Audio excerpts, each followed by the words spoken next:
হয় আজি মাঘ মাহত পবিত্ৰ পূৰ্ণিমা দেখে আৰু আজি ৰাজ্যৰ প্ৰান্তে প্ৰান্তে বিভিন্ন মন্দিৰত দেখিবলৈ পোৱা গৈছে ধৰ্মীয় অনুষ্ঠান। আৰু মই বৰ্তমান উপস্থিত আছোঁ নলবাৰী জিলাৰ পশ্চিম প্ৰান্তৰ পিপলিবাৰীত, আৰু এই পিপলিবাৰীতো দেখিবলৈ পোৱা গৈছে শ্ৰী শ্ৰী গোপাল থানত মাঘী পূৰ্ণিমা উৎসৱ উদযাপন কৰা হৈছে। আৰু সুসজ্জিত ৰথত এনেদৰে ভগৱান শ্ৰীকৃষ্ণক বহুৱাই লৈ তেওঁলোকে এক ধৰ্মীয় শোভাযাত্ৰা উলিয়াইছে। আৰু মোৰ সহযোগী ইয়াৰ পৰিৱেশটো দেখুৱাব। মোৰ সহযোগীয়ে পৰিৱেশ আয়তীয়ে নাম গোৱা পৰিলক্ষিত হৈছে। বিভিন্ন ডেকা বুঢ়াসকলৰ যুৱক যুৱতীসকলে আহি ভিৰ কৰা পৰিলক্ষিত হৈছে। মই মোৰ লগত এগৰাকী আৰু ডক্টৰ মই তেখেতৰ পৰা অনুষ্ঠানটোৰ বিষয়ে কিছু জানিব বিচাৰিম। নমস্কাৰ। আমাৰতো আজি এই অনুষ্ঠানটো আপোনালোকে দেখিছে, আমি আৰু বহলাই খোৱাৰ প্ৰয়োজন নাই। ৰাতিপুৱাৰ পৰা আমাৰ অনুষ্ঠানটো সুন্দৰভাৱে চলি আছে। পিপলিবাৰী গয়াচুপাৰ গোপাল থান মন্দিৰৰ অনুষ্ঠানটো, গতিকে আমাৰ দিনটো কাৰ্যসূচী যেনেকৈ চলিয়ে থাকিব। দুপৰীয়া প্ৰীতি ভোজনৰ আয়োজন আছে, ৰাতি হ'লে আপোনাৰ নাগাৰা পাৰ্টিৰ আয়োজন কৰা হৈছে।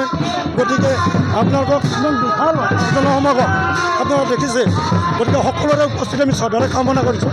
ইমানে আপোনাৰ মোৰ অলৰেডি ইয়াৰ পৰিৱেশটো দেখুৱাব। মোৰ অলৰেডি পৰিৱেশটো দেখুৱাই আছে। এই ঢোল তাল লৈ সুন্দৰ ভক্তিৰসৰ সৃষ্টি হৈছে। আৰু আয়তীসকলে নাম প্ৰসংগ পূৰা পৰিলক্ষিত হৈছে। মই আয়তীসকলৰ মই নাম নহয় কিছু ৰাম ৰাম ৰাম হৰে হৰে কৃষ্ণ হৰে কৃষ্ণ কৃষ্ণ হৰে হৰে হৰে কৃষ্ণ কৃষ্ণ কৃষ্ণ হৰে হৰে হৰে ৰাম ৰাম ৰাম হৰে হৰে ৰাম ৰাম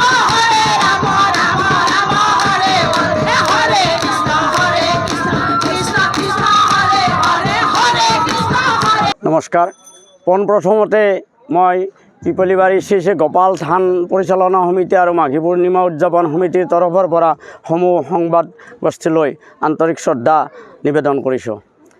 1979 চনৰ 31 আগষ্ট তাৰিখে এই শ্ৰী শ্ৰী গোপাল থানখন প্ৰতিষ্ঠা কৰা হৈছিল প্ৰয়াত হৰেকৃষ্ণ হালৈৰ নেতৃত্বত। তেতিয়াৰ পৰাই থানখনে আহি আজি এই মুহূৰ্তলৈ এই অৱস্থাত উপনীত হৈছে। কিন্তু সেই 79 চনৰ পৰাই কিন্তু মাঘী পূৰ্ণিমা উৎসৱটো অনুষ্ঠিত কৰা হোৱা নাছিল। 2012 চনত আমাৰ এই চুবুৰীৰে আয়তীসকলে লগ লাগি এই মন্দিৰটো প্ৰতিষ্ঠা নতুনকৈ নিৰ্মাণ কৰাৰ এটা যোজা চলাইছিল। আৰু সিদিনাই সেই সাধাৰণ সভাতে আমাৰ প্ৰয়াত ত্ৰৈলোক্য বৰ্মন দেৱৰ সভাপতিত্বত এখন সাধাৰণ সভা হৈছিল। আৰু সেই সভাখনতে মই শ্ৰী সতীশ হালৈয়ে তাত এটা প্ৰস্তাৱ আগবঢ়াইছিলোঁ যে ইয়াত আমাৰ ওচৰে পাঁজৰে মাঘী পূৰ্ণিমা উৎসৱ এতিয়ালৈ অনুষ্ঠিত হোৱা নাই, গতিকে আমি এই শ্ৰী শ্ৰী গোপাল থানতে আমি মাঘী পূৰ্ণিমা উৎসৱটো পালন কৰাৰ ব্যৱস্থা কৰিব বিচাৰোঁ। তেতিয়া সকলো ৰাইজে একমত হৈ সেই 2012 চনৰ পৰাই আমাৰ মাঘী পূৰ্ণিমা উৎসৱটো উদযাপন কৰি অহা হৈছে। এইবাৰ 15 বছৰ হ'ল এইবাৰ মাঘী পূৰ্ণিমাৰ। গতিকে এইবেলিও অইনবেলিৰ দৰে দিনজোৰা বৰ্ণাঢ্য কাৰ্যসূচীৰে এই অনুষ্ঠানটোৰ আমি আয়োজন কৰিছোঁ। ইতিমধ্যে ৰাতিপুৱাৰ ভাগত ধৰ্মধ্বজা উত্তোলন কৰা হৈ গ'ল। ধৰ্মধ্বজা এইবাৰৰ পৰিচালনা সমিতিখনৰ সভাপতি মাননীয় শ্ৰী ৰজনী কলিতা আৰু সাধাৰণ সম্পাদক আছিল শৈলেন বৰ্মন। সভাপতিয়ে পতাকা উত্তোলন ধৰ্মধ্বজাখন উত্তোলন কৰাৰ পিছতে এতিয়া আমাৰ এই যিটো ধৰ্মীয় শোভাযাত্ৰা শ্ৰীকৃষ্ণ, এইটো বাস্তৱ আমাৰ শ্ৰীকৃষ্ণক এই ৰথত বহুৱাই লৈ গোটেই গাঁওখন পৰিভ্ৰমণ কৰা হ'ব। ইয়াৰ পিছত পৰিভ্ৰমণ কৰি আহি মূল মন্দিৰত প্ৰৱেশ কৰিব। তাৰপিছত এখন ধৰ্মসভা অনুষ্ঠিত হ'ব। ধৰ্মসভাৰ পিছতে হোম যজ্ঞ সমাপন কৰাৰ পিছত ইয়াত পুষ্পাঞ্জলি দিব। ৰাইজৰ মংগলৰ বাবে ইয়াত নাম কীৰ্তন আদি চলিব। নিশাৰ ভাগত নাগাৰা নামৰো আয়োজন কৰা হৈছে। আমাৰ হাজোৰ বলৰাম ডেকাৰ পাঠক, তেখেতৰ দ্বাৰা নাগাৰা নাম পৰিৱেশন কৰা হ'ব। আৰু আমাৰ এইটো এটা খাটাং সিদ্ধান্ত যে আজি নিশা 12 বজাৰ লগে লগেই এই অনুষ্ঠানটোৰ সামৰণি মৰা হয়। তাতকৈ দীঘলে আমি কৰিব বিচৰা নাই। আৰু ইয়াত এতিয়া দুপৰীয়া এটি প্ৰীতি ভোজনৰ আয়োজন কৰা হৈছে প্ৰথম বছৰৰ পৰাই।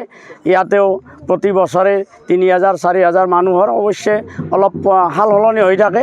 এইবেলিও আমি প্ৰায় 3000 মান মানুহৰ কাৰণে অন্য ব্যৱস্থা কৰিছোঁ।